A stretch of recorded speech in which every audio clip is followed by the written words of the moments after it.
Hi, welcome to episode 12 of the American Tributaries podcast, where, to break out of the bubbles we've all been living in these last few years, we are using modern technology to explore the various currents of people in our great country, kind of like a Lewis and Clark journey for the 21st century. I'm your host, Michael Whidden, and thanks so very much for joining me today. Um, if you enjoy listening to the podcast, please click subscribe on whatever platform you're listening to. Click the heart, click the thumbs up, and give us a follow on Instagram under American Tributaries. This actually marks episode 12. I consider like the magic dozen.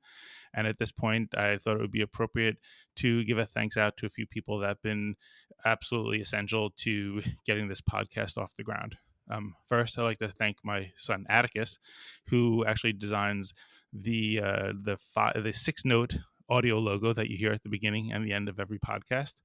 I'd also like to thank my son Everett, who designed the logo for the podcast and also does all of the audio and video editing. I should thank my daughter Miranda, who's helping me with a related project. And I should thank my wife Christy for kind of providing her unwavering support during this whole personal journey for me. I'm so grateful to be joined today by Eric Foret. Eric and I know each other from the streets of New York City. I think we met back in 2010. We were both in the wine trade together. And we'll certainly talk about that. We'll talk about what Eric is currently up to, where he is the corporate wine director for the Vonsavant French wine group, which is French wine bar group, which is 7 locations, I think, in New York and DC, and is really a place that you definitely must enjoy if you like restaurants, if you like French wine, or if you like just hanging out at a cool place. So we'll get to that. But I also want to talk to Eric because of something that happened to him in September 2016. So with that, Eric, thanks so much for joining me today. How are you doing? Thanks, Michael. Thanks for having me. Glad to be here and with you in your kitchen. Thank you. Like my wife, when she looks at this this video, will always ask, like, "You got to change your background." And I said, this is kind of like American living unplugged and raw and unedited. So It's a little more someday, authentic. someday, maybe in season 2 or season 3, we'll have a better background. But it's for real people. So, I agree. um, I agree. And I so love um, cooking. so how's everything in your new gig? It's pretty good. The pandemic changed a lot of things for a lot of people, and it did for me too. It made me think of what I wanted to do next. I've been in the trade of the wine industry for almost 20 years. And I was more on the vendor side, as you know, and I thought the pandemic was a good time to reflect on a future project, either personal or professional. And that was for me like a decision to do something different, still in the industry, but going to, as we say, in uh, like the dark side of the industry, the restaurant side of the industry. So it's interesting. It's definitely a challenging part of our business, but at the same time, it's fun. It's a little more casual and relaxed, not as corporate as being on the vendor side. So far, I'm enjoying it. It's and there's a lot of new challenges coming, new projects coming rather with this group. So pretty excited about it. Yeah. So I mean, why don't you tell us about how it's been to kind of like, as like, I guess first, like, I mean, how would you distinguish, like, it's a wine? Am I correct in describing it as a wine bar versus like a full-fledged restaurant? Like, how would you distinguish between those Right. two and like what you guys are exactly? Yeah, so the owner, Sebastian Ovet, who's a friend of mine, I know him for over 15 years, where he was a manager at one of the first French wine bar in New York City called Le Bateau Ivre. He has a very particular definition of wine bar. For him, a wine bar has to serve, it sounds obvious, but it's not always the case, only wine and no spirits, cocktails, or whatsoever. And the food should be a simple fare, like charcuterie and cheese plates with small, sandwiches or tartines. But it's got to be simple and not a full-on kitchen. So that's really for him the definition of the wine bar. And I think this vision coming from Paris, trying to transport people into the Parisian way of life, the celebrating, the getting together kind of thing, and which is even more important now. After what we went through, I think there's a real need of people to get together again and celebrate. And so maybe that's why also I joined this industry. I think this is a kind of an interesting new beginning after these really tough years where a lot of restaurants went under. So that's exciting. Yeah, and kudos, kudos for, I guess, for staying open and surviving, because like you said, so many people have didn't make it. What kind of what's the challenges as the New York City opens up and the country opens up? Like, what are the things that are maybe different or maybe irreversibly different from what things were like before? All right. So I think first the pandemic, it was kind of like a panic mode, and restaurant operated day by day, and the staff have been, like frontline workers, have been asked to do a lot. And the one who stick with those business, a lot of them left, first of all, but the one who stick with those businesses had a way of working that's different now. During the pandemic, people were kind of like, you know, working extra hours and but working in a slower pace. So now everything is getting back to normal, so to speak. So it's very hard to for the staff to adjust and go back to the routine and standards and all the what comes with running a restaurant. It could be pretty strict. So it's very hard for that point. Secondly, the number one problem is the staff. There's a crucial lack of staff, and not only we cannot keep our staff, but secondly, we cannot find new hires. So it's a I would say the number one problem that the restaurant industry and other essential worker industry are facing right now. Anywhere from warehouses to trucking companies to even supermarkets. So.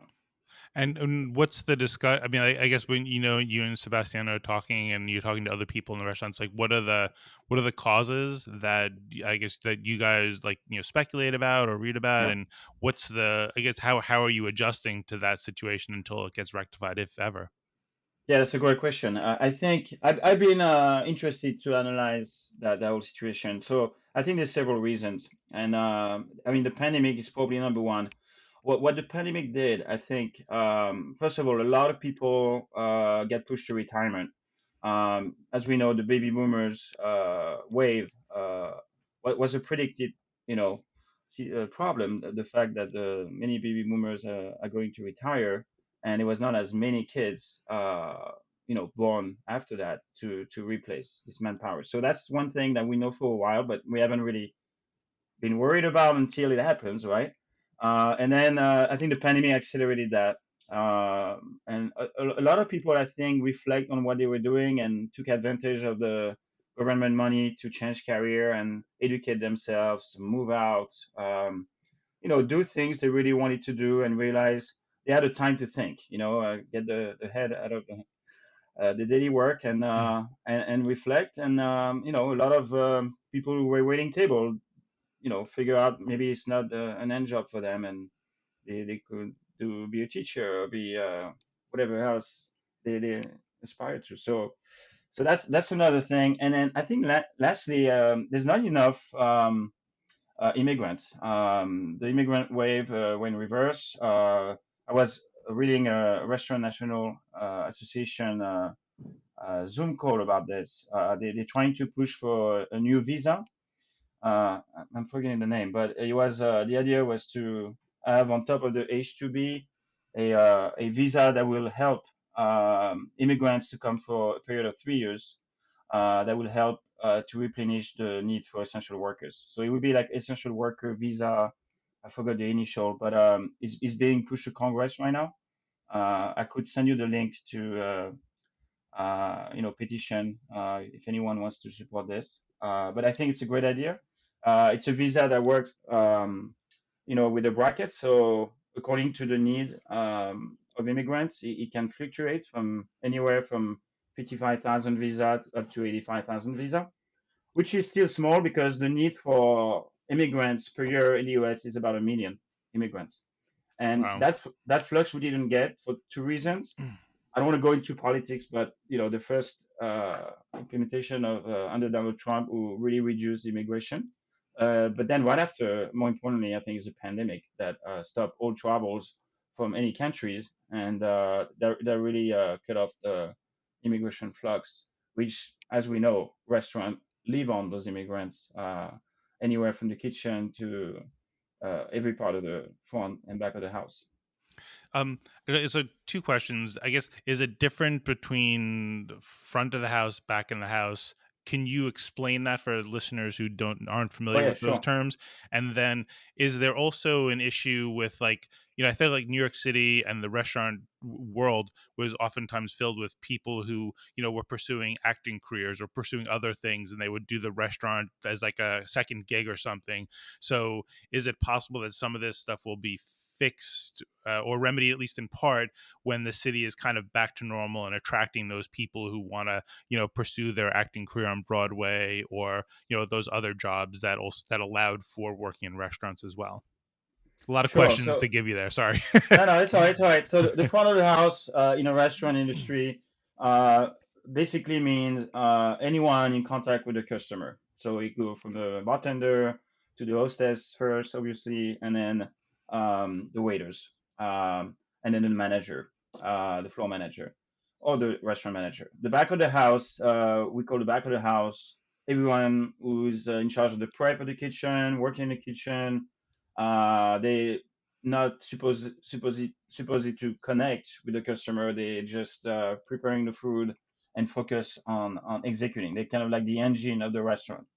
So there's always a bit of a communication issue between the front and the back because first of all, there's a language barrier. A lot of the back of the house usually Spanish spoken and immigrant from all over South America, and the front of the house tend to be a little more mixed. I mean, there's also some Latin influence, but there's also a lot of American, French, Italian, whoever. So it's a little bit more worldwide.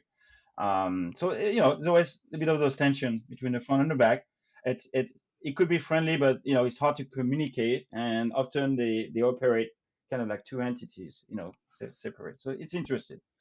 I try to uh, make things to communicate better. That's my goal. I realize restaurants don't communicate very well. They don't have a lot of tools. They do have a lot of tools available, but they don't communicate well, and usually it comes from the top. So trying to repair that aspect. Um, your other question was, yeah, the fact that the city is getting back to its feet, and definitely, I think it's a good point. I haven't thought about that, but having Broadway and all those actors coming back, artists, definitely, it's a good point. I don't know if it's going to be enough, but yeah, I feel as the city is getting back, as we see, it's coming back alive. Mhm. So it's exciting to see New York City revival at the moment. Yeah. Nothing like, for me. I always thought like spring was the best time of the year. Do you have a favorite season for New York I City? personally, so I don't live in New York City anymore for Uh, almost 12 years now. Although I I know live you on the keep very long hours, and I so I think in some yes, respects you definitely do live in New York yeah. City. I commute 2 3 days a week. I commute uh, 2 3 days a week. I mhm. do like the spring, especially as we've been wine street vendors. We enjoy that weather, which is not too hot, not too cold. When you carry a 50 plus pound bag all day long, you can enjoy that weather when it's not you know too humid or too cold. So yeah, definitely the spring, one of my favorite seasons. I like the fall as well. I like the fall, Mhm. but especially where I Yeah, live. yeah, I bet. And how long is your commute? My commute is about an hour and a half. Okay. Yeah, that's why I So how cannot do it did every day. I'm too old for that. yeah. How did you get started in the wine trade? So it's interesting. I never knew I was gonna work in the wine industry, but what I knew is like my father was a salesperson, but he was selling like very to me boring stuff. He was working for a manufacturer company that does any kind of metal plates for machines, any kind of dashboards for dishwasher or whatever machines, you name it. So for me, it was a very boring industry to be, and I couldn't really, um, relate to something I cannot explain or, doesn't have a meaning to someone. So I quickly wanted to work for the food industry in sales, but with the food industry. And so this is where I directed my career, coming to New York City. Actually, no, Philadelphia first in January 2000. I worked as a sales intern for a food distributor in Philadelphia. So I did that for about a year. And then eventually met my wife. We moved to New York City right after 9/11. And from there, I had a bit of a paper issue at that time. So I worked for a seafood distributor for a while, which I won't tell the name. And then from there, I get an opportunity to then I got my visa. It was just stuck. I couldn't go back. I couldn't, you know. And then finally got my visa, and then I got hired by a wine company. And I was like, huh. That way, I don't have to get up so early compared to the seafood industry. We had to be at the office by 7, and my clothes not smelling like fish every night. So I'm gonna try that. And so I started at a time when a company that doesn't exist anymore, just to tell you how old I am now. But it was Paramount Brands or either Bros, and I started as in the customer service and then in the streets of New York City. So as a sales as an account manager. So um, but funny enough, it kind of reconnected with my childhood because as I grew up in Lyon, between Burgundy and the Rhone, I've been bathed in the wine without knowing it. So my family is pretty big into food and wine, and the family gathering were always something special. So I had, probably the best wines I can even afford now as a child. That was the kind of wine we were tasting, drinking. Started very young, at 7 years old. You start with a bottom of a glass during a holiday celebration or birthday, and then every year you get a little more, right? So that's how we train on wine in France. Even though coming to the US, I didn't have any knowledge about wine really, but I had a palate for it without knowing it. So it took me a while to figure this out. But what was interesting being in New York is I could experiment rather wines from all over the world. And to me, that was a gift because something in France or either other part of Europe, you can't. They're very focused on their wine regions. They barely drink the wine, 100 miles north from where they're from. So being in New York, I could experience a variety of wines from all over the world, and that to me that's very interesting, very Yeah. enriching for my career and overall my palate. So I've always said that. I mean, to me, New York City is definitely the most varied and most competitive wine market in the world. I mean, and I haven't been everywhere, but any region you think about, there is usually that focused on the regional wines.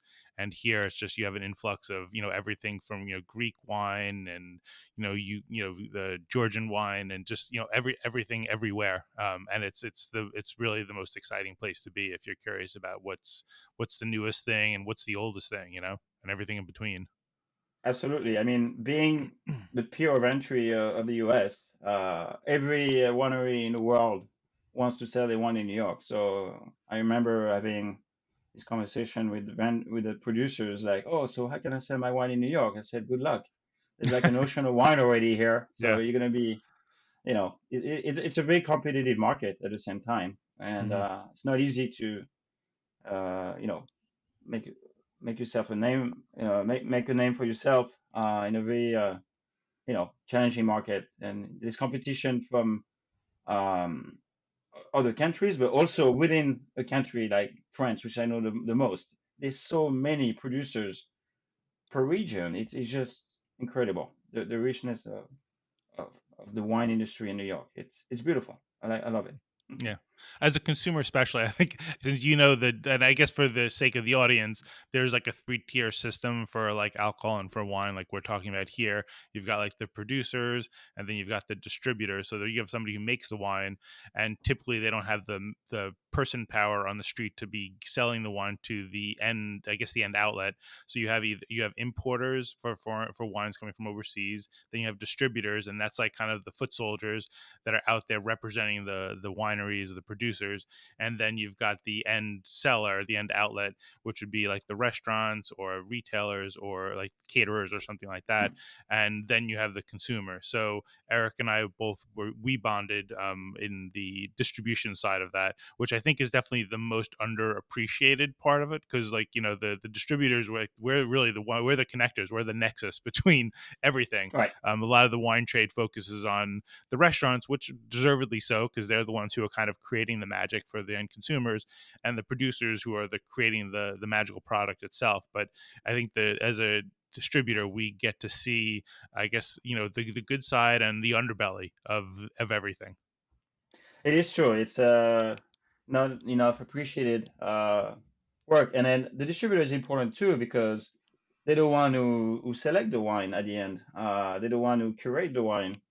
So it's a very stressful job too because you're really depending on the cost from your producers, which right now are to the roof. With the increase of goods and inflation and gas and logistic issue, it's a real hurdle right now to import wine. I think the cost of a container went from almost more than double. A 40-foot container of wine, more than double. It's close to $25,000 to bring a container of wine versus 12,000 pre-pandemic. So it's a really challenging time in this industry. And New York, I've seen a burst of distributors. I remember when I started in 2004, there was probably maybe 200 at the most distributors, and now I think it's close to 1,000. It's got to be 700 plus. Wow. It's crazy. The multitude of distributors, and I don't know how they're going to survive with this challenge right now, especially on the French side, with a big challenge with the recent vintage. So not a lot of wine available, and prices going to the roof. So Wow. it's a tough time Yeah. for this industry. So what brought you to Philadelphia way back when?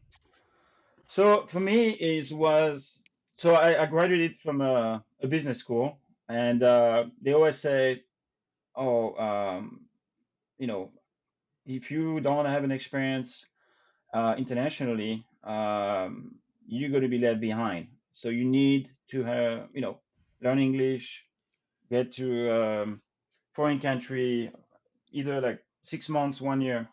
And a lot of my friends, were wealthy enough, so their parents send them over the and there. My parents were like, "Look, we're helping you with the school, but we cannot afford to send you anywhere. So that would be your project when you're done." And that's been an obsession of mine to find a job overseas.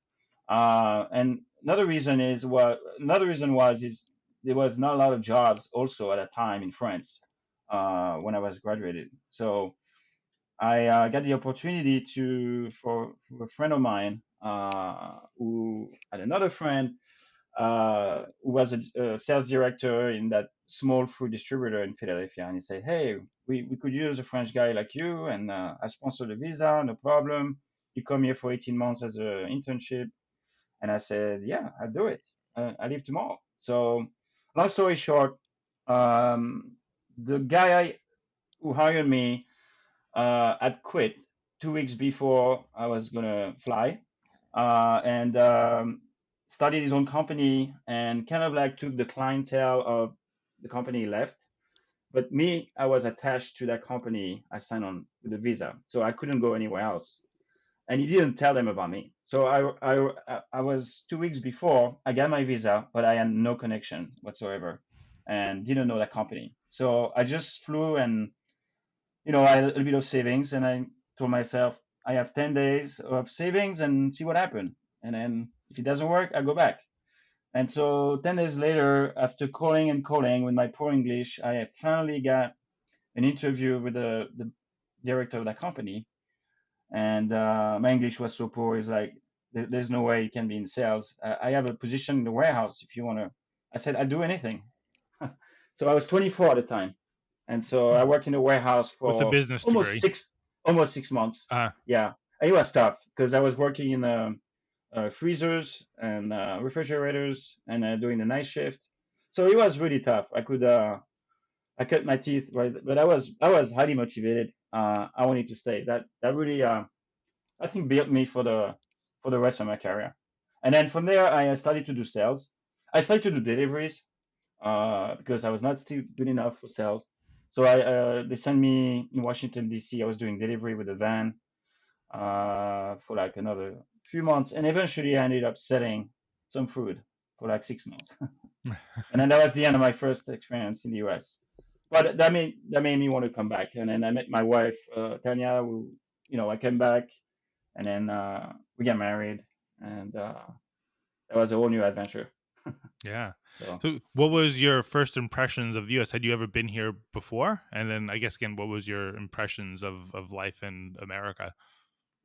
I had a short trip before when I was right after graduation with two friends of mine. We went to Canada, and then of course we did a little tour, coming back for New York City, and I was so impressed. I was so impressed. I was like, one day I'm gonna go back here, and I think that's what also pushed me to be persistent and stay over. I think it's to me is the dimension. Everything is and the potential of opportunities of this country. In France, people try to make you small, while here is the opposite. I think in America, there's a lot of optimism and encouragement to people to grow rather than becoming just doing your thing so I think it's a big difference between Europe and the US. Europe doesn't have that energy, doesn't have that vibe of pushing people up. It's more the opposite, pushing people down How is or it that? negativity. What? How is that? I mean, how did you feel that when you're living over there? Um, well, it's definitely something frustrating. My family has, and especially my dad, is known for being a pretty negative person. So, someone who didn't realize his dreams and wanted to be a photographer, ended up being a salesman. And that kind of thing, I think, reflects on your children and your family. And, and then his father, the same way, did something probably didn't want to do. And so, it's kind of like not one of the goal I set for myself was I'm going to realize what I want to do. I'm not going to give up because it's not worth it. So that was my goal since I graduated, to follow my dreams. Wow, it's thinking about what that would be like, because I think from like as a wine, as somebody who's selling wine, which you did, for a long time as well. We One of the things that you often emphasize is like this is like a ninth generation winemaker, right? And you Right, talk about the old town; they've lived there forever.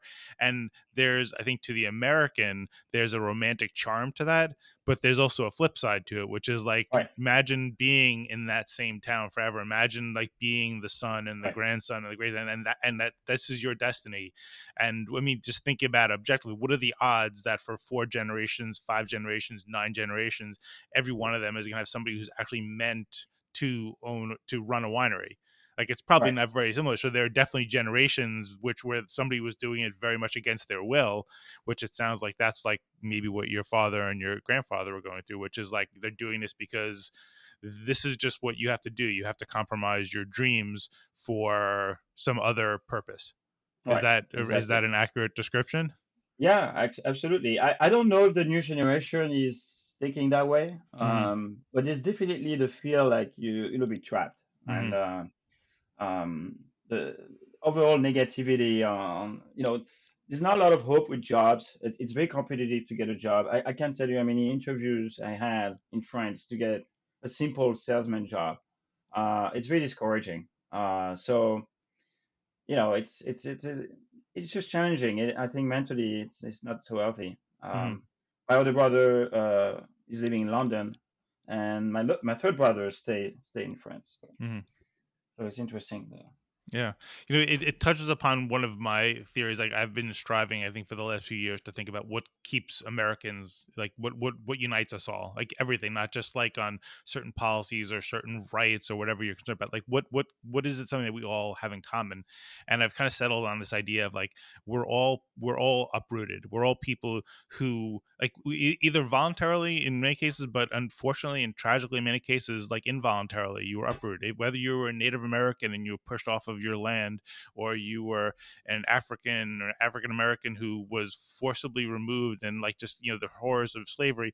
But for anybody else, even like my wife, her family, like they left Taiwan to come here, and for yourself, like we're all people who have uprooted ourselves. We left the comforts of those communities, we left the comforts of those families to strike out on our own to pursue, I think, what's something that's more important than us. So I think when I like see things in the news and I see discussions about our country, I always kind of I guess maybe I find myself more bristling a little bit at the ideas of like when you look at Europe and it's like, well, the Europeans do it the right way and we need this and that. And it's like everybody here kind of uprooted or were descended from the uprooted. And not to say that there isn't things that are relevant, but we're almost like by definition genetically different than all these other areas. So when we're thinking about America and what matters and solutions to American problems, it's not necessarily going to be something we can just kind of take from France or from Sweden, because we are more genetically likely to be self-reliant, more genetically likely to want to be independent, and to maybe you want the safety net, but maybe it's a different kind of safety net because people they have aspirations, I guess, is maybe what you're saying. Is like you were willing to come here, you had no guarantee that you were going to succeed in your pursuit, but you have, but you did that Yeah, on your terms and you did it on your own. right. I mean, it's definitely an American spirit, that risk-taking factor, and I think the will to change, Hmm. and don't necessarily give up, on a career, or I don't know. I feel like you can change, turn around your career. You can. It's okay. Nobody's gonna judge you for doing something different than normal path. Hmm. While in Europe, it's very much the opposite. You got to follow the path that's been drawn for you. So you cannot, be a lawyer and then want to become a chef. This is unacceptable. Hmm. So that's the kind of attitude we have in Europe.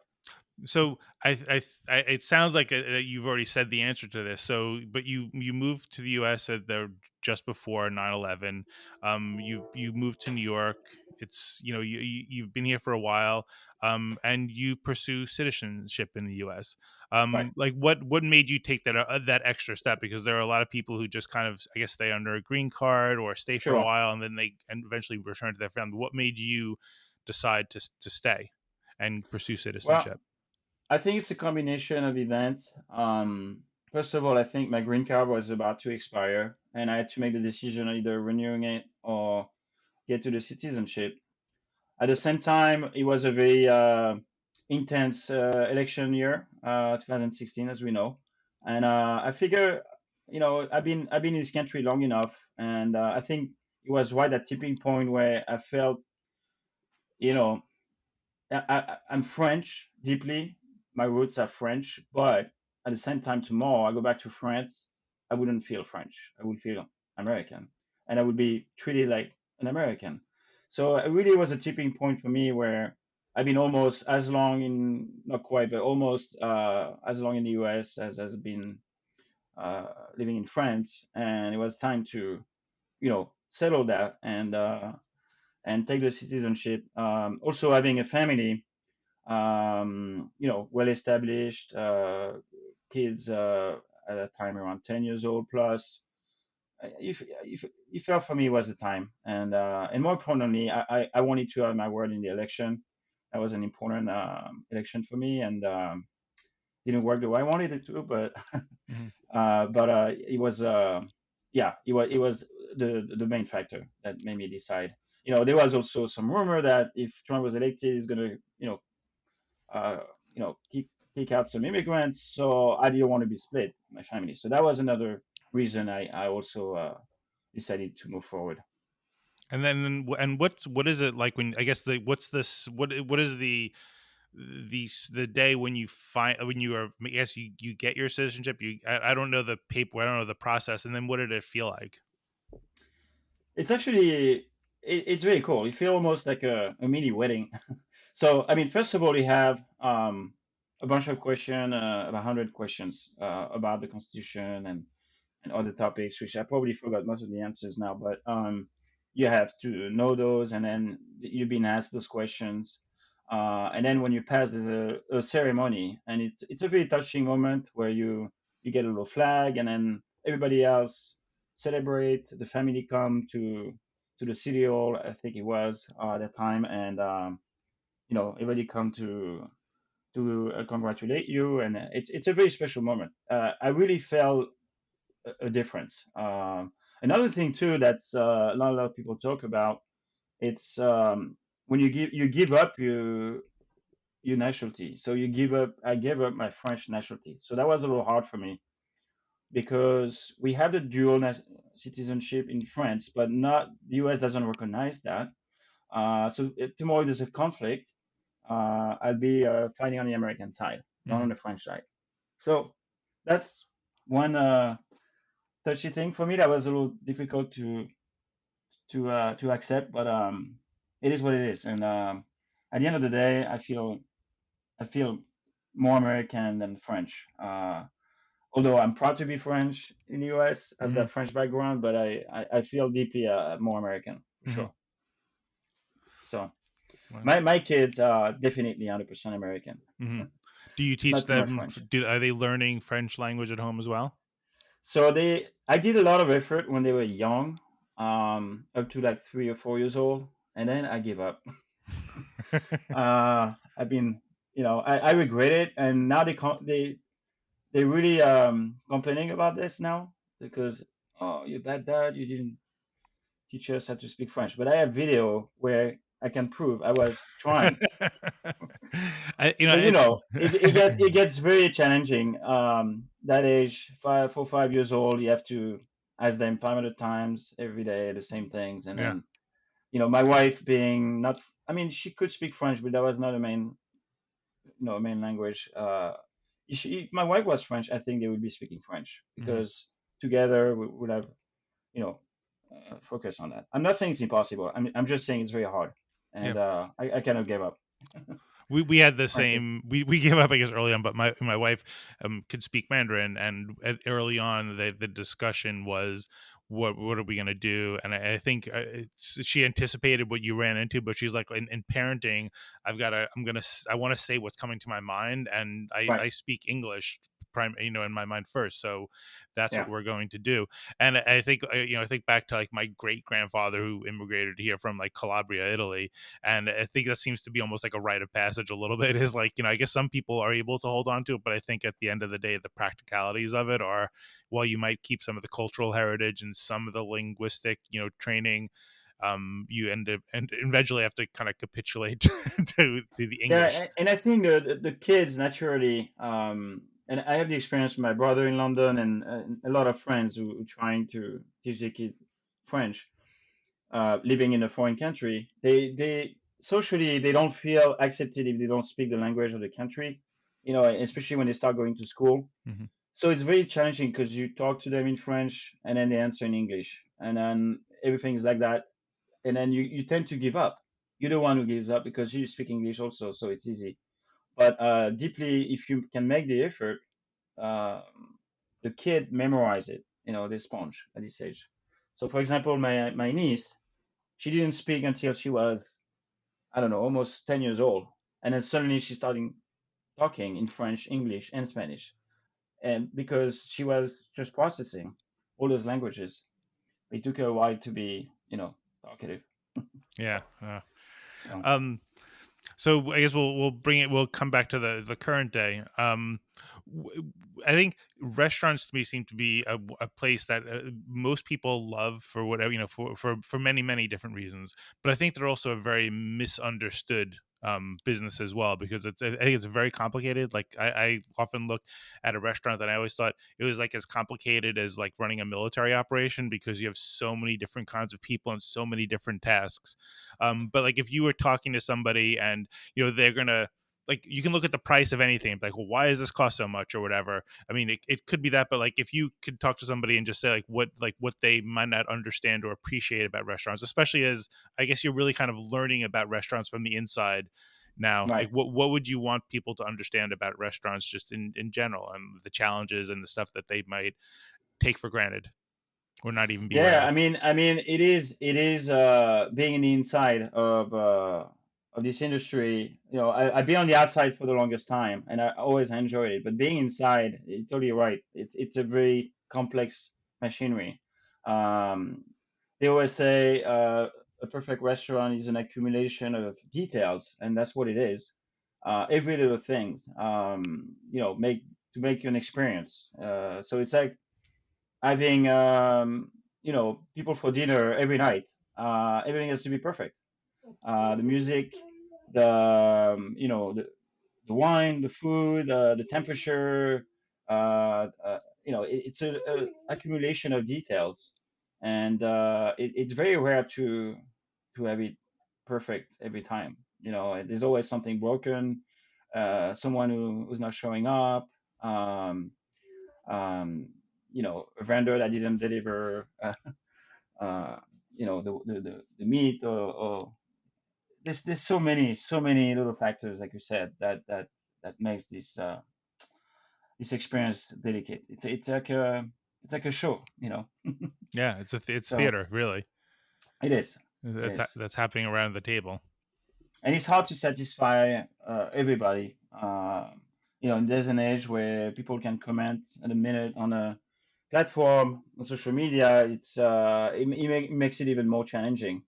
So we have to be really good at everything. That's why it's hard.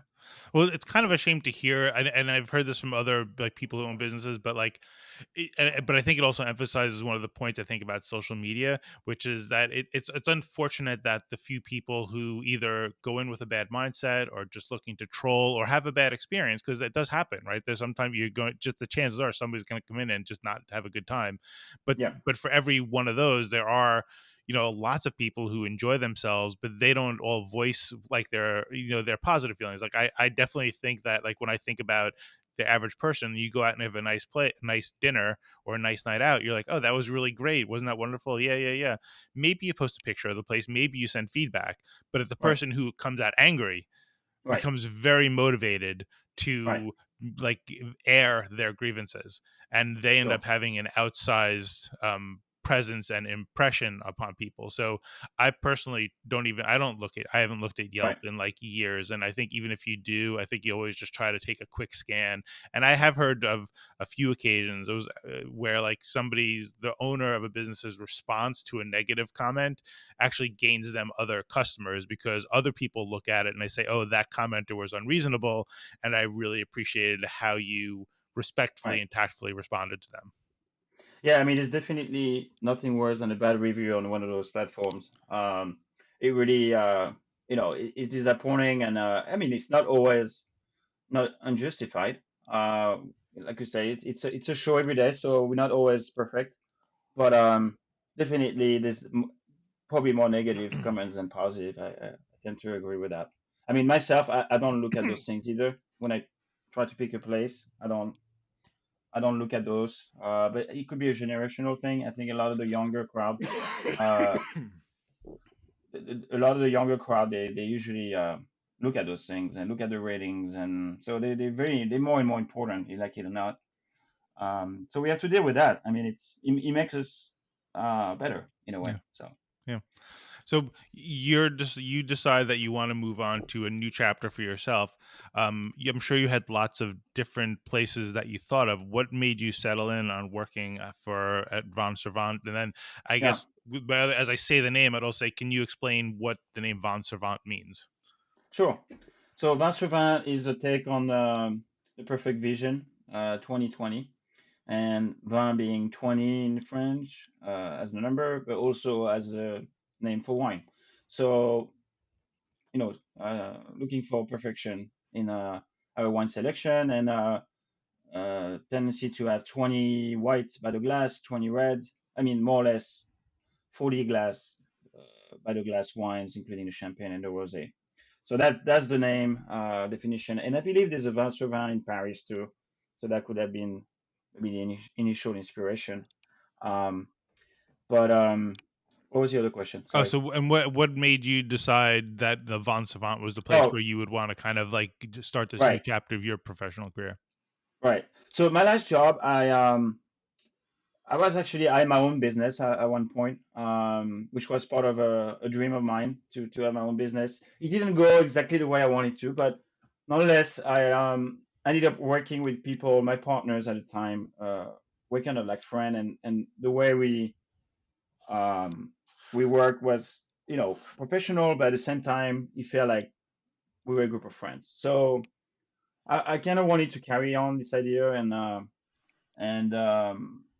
didn't want to work for, so to speak, a stranger. So when Sebastian and I, we've been talking for a while about working together at some point, and I like his energy and his creativity. He's always thinking forward and thinking of a new business, and so we've been exchanging for years about doing something together. And getting tired after the pandemic or whatever I was doing, it was an opportunity, and it worked out, and I jumped in. There's also like a project we're working on. It's a French wine club online, so that's actually the main reason I got hired for, and source the wines for that new project. And I'm very interested in that because to me, it's really the way wine is going to be sold in the year to come. I mean, it already is, but at a much higher level, I feel like the direct to consumer. I know there's a three-tier system, like, as you mentioned, but I think there's a way to eliminate. A lot of people wonder, oh, why my French wine in France is like €3 and it's $15 on the shelf here.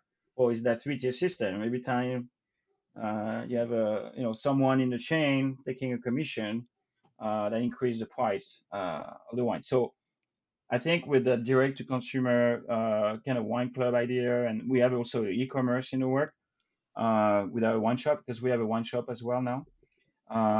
The idea is to really cut the middleman, so to speak. And I'm free to say that now. You're not in the industry anymore. But really like trying to offer excellent value uh, and also demystify French wines for the American public, which could be very intimidating. So our store, it's only crazy names to pronounce, and our goal is to make it accessible. And if you used to drink Malbec from Argentina, Cabernet from Napa, trying to find an equivalent wine from France that you will enjoy as well. So really, that's what makes me motivated in this project, is to try to connect French wine that I know, and curate this selection to have people to understand and enjoy and have a great experience. And at the end of the day, what we do is promoting our the country we're born. So that's pretty much what we do, and we like doing this, and we enjoy doing this. We love the French culture. So Yeah. Well, I feel like whenever I've gone into any of the restaurants, it does feel transportive, and you do feel like you're for a few moments taken away from not just the streets of New York, but just everything, and you're able. I feel immersed in France whenever I step in, and I think that goes to what you're saying about the idea of like a yeah, theater, and I think that's also especially yeah. especially a lot of people have been traveling with the pandemic, so going to those places, it's kind of like a little breather until people start to travel again, which started again, but it's still very limited, Yeah. I feel. So Well, either way, Sebastian's been doing this for a long time, and he's yes, lucky. Sebastian, you're lucky to have Eric on board, and obviously he already knows that because he brought you on. But right. I'll Thank look you. forward to seeing what happens in the in the months and years to come as you guys collaborate Sure. evolve with the time. So that should be exciting. Absolutely. Yeah. So So just to reiterate on our locations, doing a little yeah, yeah, for commercial sure. moment, Please, if I may. please. So we have a location in the Nomad on 26 in Broadway. We have one location in East Village, 11th Street and 2nd Avenue. We have one in the West Village, 11th Street and 7th Avenue. And then we have Riverside, 64 and Riverside, and we have Upper West Side, 84 in Columbus, which I was last night. Fantastic place. And we're opening a midtown location in the infamous Bateau Eve, where Sebastien uh, had his first working job as a manager. Full circle. So they full circle exactly. So this location is going to be special. It's going to be a little more gastronomic, more like a full restaurant with a crazy wine list. So it's going to be kind of the flagship of the group in New York. And then we have one in DC as well, near in the Logan Circle area near the Diplomat. Uh, and we have that one shop 67 in Amsterdam, which is like kind of the foundation of our e-commerce and wine club coming up. So the idea is to tie all the businesses together, and when you're part of the club Vin Sur Vingt, you benefit from discounts and perhaps down the road maybe trips to one country and other things related to France and French lifestyle. I'll plug the 11th Street 7th Avenue location only because like I've sat at the corner there, and I Yeah, find that has got to be like, if that seat isn't always taken, it should be, because it is such a treat to be able to have like a good glass of wine, some food. Like I love getting the escargot, but just right, anything on your list, and just sit there on the corner and just like people watch at the West Village, I right. think is one of the great New York City experiences. So Absolutely. The um West Village was our first location. We opened in 2011. So yeah, that was our first location. We moved across the street in a bigger spot now, yeah. but we were like, yeah, Yeah, and then really special. and then the wine shop I worked with for a bit before I left, and I think the challenge in New York City, I think, is people are always skeptical of like the retail shops. I think they just kind of, Right, they don't expect people to know anything, and there's certainly plenty of shops, as you know as well, that where they do know a lot. But I think the aura I get there is also like, if you're not sure about like French wine, and if you need wine, good wine in general, certainly can go there. But I feel like you go in there and you get enveloped with like this kind of sense of comfort, and also just like, good advice, and it's not an overwhelming array of wines either, which I appreciate, because it gives right, people like comfort to kind of like navigate and explore. So it's definitely worth testing out as well. And I've always thought that for the average person, it's the wine shop, it's the retail experience where you get to experiment and explore. And it's like you can also certainly do that at wine bars, but I think you get the chance to chit chat a little bit more. And when you right. go to the retailer versus when you're at a restaurant, you want to see your friend, you want to have the food, there's other things going on. At the retail, you get more undivided attention. I think, especially if you're there, like not during peak hours. You're correct. And then we break down the store by region as we do in France. So there's a whole explanation to be done. And when you come to the first time, people are surprised to see only French wine. So, but Hmm. this neighborhood is very, receiving well the concept. Um, we have a lot of competition, but I think we're the only 100% French wine store if I'm not mistaken, in New York. So it's pretty unique, and I think it's exciting, that concept. We don't have any spirits either, so just wine. Yeah, It's pretty challenging to do a business that way, but yeah. it's also fun. Well, I'm sure it'll see much success as well. So, Thank you. I know you've got a busy schedule today. Yes. I guess as we wrap up, the last question I'd like to just ask is, what gives you hope at the end of each day? So my hope, believe it or not, is still to have my own business. Again, I think partnering with Sebastian is to open my horizon on maybe different things. Maybe I want to have a business, kind of a retirement kind of business. And I don't know what it is yet. Could be a restaurant. It could be, I don't know, a wine club of my own. I don't know. Maybe my own wine importing company. I don't know yet. But I still have this dream that I not totally finished that I want to accomplish before. So we see. That's what I'm. Uh, makes me get up in the morning, Mm-hmm. and that's the first reason I I came to this country. It was to Hmm. start my own business. So it's a more challenging when you had it and you had to fold it and then. But I think America, everything's possible. That's what I like about Hmm. being here. So So it sounds like that's really, I guess, the other part of the other part of the question would be like, what motivates you at the end of the day? What like kind of gives you the hope that you can accomplish your hopes? And it sounds like that's what you're saying is that's it's about, I guess, the opportunities here in America. yeah, always the opportunities. But I feel I also need the right partners, and I think Sebastian could be the one at some point that help me to start something. And yeah, that's really my fuel. Mm-hmm. Wonderful. All right, Eric. Well, I thank you so much for really for the friendship that we started on the streets of, like, I think downtown Brooklyn near the old Chef's Table at Brooklyn Fair restaurant. I know. I think we ran Wow, into each other good somewhere in memory. like Skirmahorn Street. That's right. I Wow, saw you have an a excellent fellow, memory. yeah, saw somebody else with one of those wheelie bags, and I was like, wait. So thank you for taking the time to talk to me because at that time I Oh, was you're brand welcome. new. Yeah, Good luck and with everything, and it was fun talking to you and being on your podcast. yeah. All right. Best of luck with everything, Eric. Thank you. Okay. All right. Cheers.